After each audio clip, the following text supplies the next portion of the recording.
On my birthday, my husband's sister interrupted my cake cutting and said, "You don't deserve to be the center of attention." My husband shrugged. "She just likes to joke around." I smiled and said, "Then she'll love my joke too." Moments later, her face went white as she realized what I had done. I, 34 female, have been married to my husband Ryan, 36 male, for 8 years.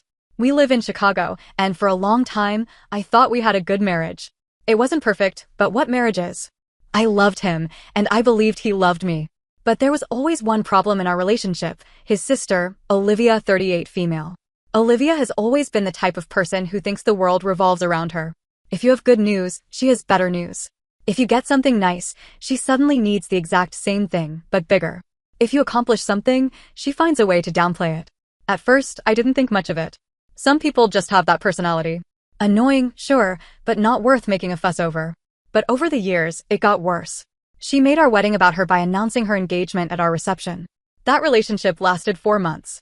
When I got promoted, she interrupted the celebration dinner to announce she was thinking about going back to school. She never did. And every time I brought it up to Ryan, he brushed it off. She just likes to joke around. That's just Olivia. It's not that big of a deal. Well, it became a very big deal. Last month was my birthday. Nothing crazy, just a small dinner party at our house with friends and family. I had a rough year at work, and Ryan suggested we keep it low-key. I thought it was sweet of him, and I was genuinely excited. Everything was perfect. The food, the music, the people. I was actually happy, but Olivia was too quiet. I should have known she was planning something. Right as I picked up the knife to cut my birthday cake, Olivia clinked her glass. "Before we do this," she said, standing up, "I just have to say something." I put the knife down. Everyone turned to her. She smiled. "I just think it's so cute that we're all here making a big deal out of this. I mean, come on. 34? That's hardly an achievement." People laughed awkwardly. Then she smirked and said, "But you know what is an achievement? Creating life. And guess what? I'm pregnant." The room erupted in gasps and congratulations. I stood there, frozen, cake knife still in my hand. "Ryan?" He shrugged. "She just likes to joke around," he muttered. And that was it. My birthday, my one night, was completely gone. Olivia was soaking up all the attention, hand on her stomach, fake modesty all over her face. I should have been angry. And I was. But more than that, I smiled. Because Olivia had no idea what was coming. 3 weeks before my birthday, I found something. Ryan left his laptop open one night while he was in the shower. I wasn't snooping, really, I wasn't, but an email popped up with the subject line, "Deposit confirmed." It was from his bank. And it was a transfer of $2,500 to Olivia. I stared at it. Why was Ryan sending that kind of money to his sister? Something felt off. So I did what any person with half a brain would do. I went looking. And what I found made me sick. Bank statements. Dozens of transfers from Ryan to Olivia over the past year. Thousands of dollars going to her account every single month. Texts. Conversations between them that made my stomach turn. Olivia. What if she finds out? We can just tell her the baby is someone else's. Ryan. She won't. Just keep quiet. I sat there, staring at the screen, and the reality of it hit me like a brick wall. Olivia wasn't just attention-seeking. She was sleeping with my husband. And she was pregnant with his baby. I didn't cry. Not at first. I just sat there, hands shaking, heart racing. Then I got up, grabbed my purse, and left. I didn't know where I was going. I just walked. After about an hour of wandering the streets, I made a decision. I wasn't going to yell. I wasn't going to cry. I was going to make both of them regret this for the rest of their lives. So I hired a private investigator. Within days, I had everything. Photos, messages, receipts. Olivia and Ryan sneaking into a hotel. Credit card transactions for dinner dates, gifts, even a weekend trip. I printed everything. Put it in a nice little folder. And then I waited. I waited for my birthday. I waited for Olivia to do what she always did, steal the moment. And she did. Now, standing in front of me, basking in the attention, she had no idea that her whole life was about to fall apart. I picked up my wine glass, smiled, and said, "Wow, a baby. That's amazing news, Olivia. And it's even crazier considering the father is already married." Silence. Olivia's smile dropped. Ryan turned pale. Someone whispered, "What?" I pulled out my phone, tapped the screen, and watched as the room exploded. Olivia gasped. Ryan stammered. His mother nearly fainted. I just stood there, calm, steady, in control. Because for the first time in years, I had finally stolen something from Olivia. I had stolen her entire world. For a few seconds, nobody moved. Nobody spoke. The room was frozen in shock, all eyes bouncing between me, Ryan, and Olivia. Ryan was the first to react. He let out this weird choking sound, like he was trying to speak, but his brain couldn't catch up. Olivia? She just stood there, eyes darting around like a cornered animal. Then chaos erupted. Ryan, what the hell are you talking about? Olivia, you're lying. You're crazy. I didn't flinch. I took another sip of my wine, pulled out the folder, and tossed it onto the table like a royal flush. If I'm lying, then you won't mind everyone taking a look. A couple of guests, too curious to resist, leaned in. My best friend Rachel grabbed the folder, flipped it open, and gasped. Oh my God. Ryan lunged forward, trying to grab it, but Rachel yanked it away. Sit down, she hissed, and to my absolute delight, Ryan actually listened. Then she started reading. First, the hotel receipts. Then the bank transfers. Then the texts. The room went from confused murmurs to complete and utter horror. Ryan's mom, who had been standing next to Olivia with her hand on her shoulder, snatched it away like she had just touched something rotten. Tell me this isn't true, she whispered to Olivia. Olivia's mouth opened and closed, but no words came out. Ryan, the coward that he was, turned to me instead. Why would you do this? He snapped, like I was the villain. I laughed. Actually laughed. Oh, I'm sorry, Ryan. Was I supposed to just sit back and let you keep screwing your own sister? More gasps. Someone dropped a glass. Ryan turned red. Lower your voice, he hissed. Olivia finally spoke, her voice high and shaky. It's not like that, she stammered. I raised an eyebrow. Oh! Then what's it like, Olivia? Her hands curled into fists. You don't understand. Ryan and she stopped herself, realizing she had already said too much. The room was silent, everyone waiting for her to dig herself deeper. And then? She ran. She bolted out of the room, shoving past people, nearly tripping over a chair in her rush to escape. Ryan hesitated for half a second before running after her. And just like that, they were gone. I turned back to the guests. So, cake, anyone? A few nervous laughs. Rachel clapped me on the back. And then Ryan's mom burst into tears. Ryan's mother, Linda, yes, the same one who used to worship the ground he walked on, was devastated. She sank into a chair, her face in her hands. Oh my God. Oh my God. Rachel rubbed her back awkwardly. Do you need water? Or maybe a therapist? Meanwhile, Ryan's dad, Richard, who had been quiet the whole time, stood up, grabbed his coat, and muttered, I'm going to kill him. And he meant it. He stomped toward the door like a man on a mission. Linda jumped up.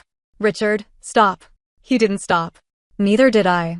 I followed him out the door, just in time to see Ryan and Olivia arguing in the driveway. And let me tell you, Olivia had completely dropped the innocent act. You idiot, she screeched. How the hell did you let her find out? Ryan ran his hands through his hair, pacing like a madman. I don't know. She must have been snooping. That was it. Oh, you think I was snooping? I snapped, stepping forward. You left your damn laptop open, you moron. They both whipped around. Ryan paled. Olivia's nostrils flared. And Richard? Richard didn't say a word. He just decked Ryan in the face. Ryan hit the ground. Blood. Broken nose. Probably a concussion. It was beautiful. After Richard's punch, things escalated fast. Olivia screamed. Ryan groaned, clutching his face. The neighbors must have called the cops, because 10 minutes later, 2 squad cars pulled up. An officer stepped out. What's going on here? Ryan, still on the ground, groaned, my dad hit me. Richard shrugged. Yep. The officer blinked. Why? I stepped in. Because my husband was sleeping with his own sister. The disgust on the officer's face was priceless. Jesus Christ, he muttered.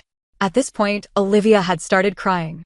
Fake, whiny, attention-seeking crocodile tears. It's not what it looks like, she wailed. One of the cops sighed, rubbing his forehead. Ma'am, I don't even know what the hell this looks like. Ryan, bleeding all over his shirt, croaked out, just get me out of here. The cops took one look at him, then at Richard, and sighed. Sir, we're gonna have to take you in for assault. Richard didn't even argue. He just nodded. Before they could cuff him, Linda ran outside, hysterical. Please, no. Don't arrest him. Please. She was sobbing so hard she could barely stand. Rachel had to hold her up. One of the cops, clearly not wanting to deal with this mess, sighed. Look, if he doesn't press charges, we can let this slide. Ryan, still lying on the ground, muttered, I just want to go home. The cop turned to Richard. You good with that? Richard scoffed. I've already wasted a punch on this piece of shit. I'm not wasting any more energy. And that was it. The cops left. Ryan and Olivia crawled into Ryan's car and drove off. And I walked back inside, picked up my cake knife, and cut myself the biggest damn slice of cake. Because the best part? This wasn't over. Not even close. The night should have ended there. I should have gone to bed satisfied, knowing I had burned their little secret to the ground.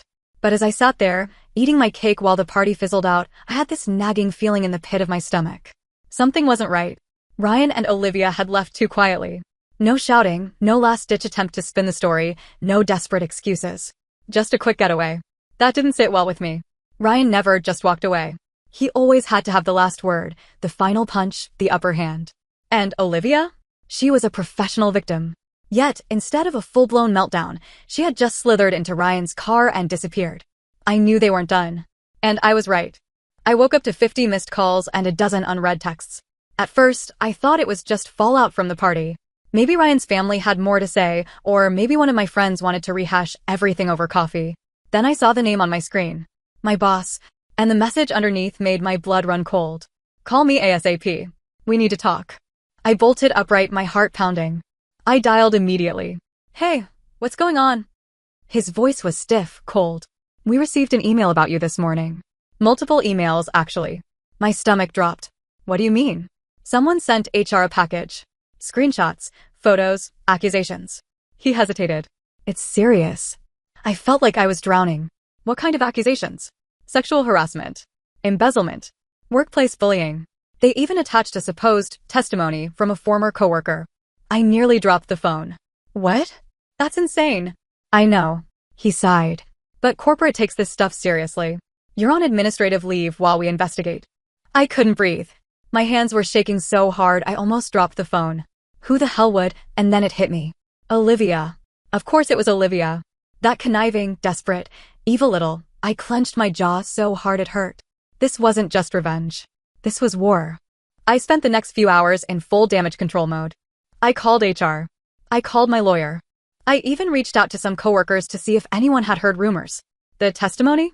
Fake. The coworker they supposedly got it from had never written it. The embezzlement claims? Bullshit. But the email was anonymous, and since HR had to follow procedure, I was still stuck in limbo. And Olivia knew that. She wasn't trying to win. She was trying to make me suffer. Well, two could play that game. That same afternoon, I got a call from an unknown number. I almost ignored it, but something told me to pick up. Hello? Silence. Then a hesitant voice. Is this my name? Yes. Who is this? More silence.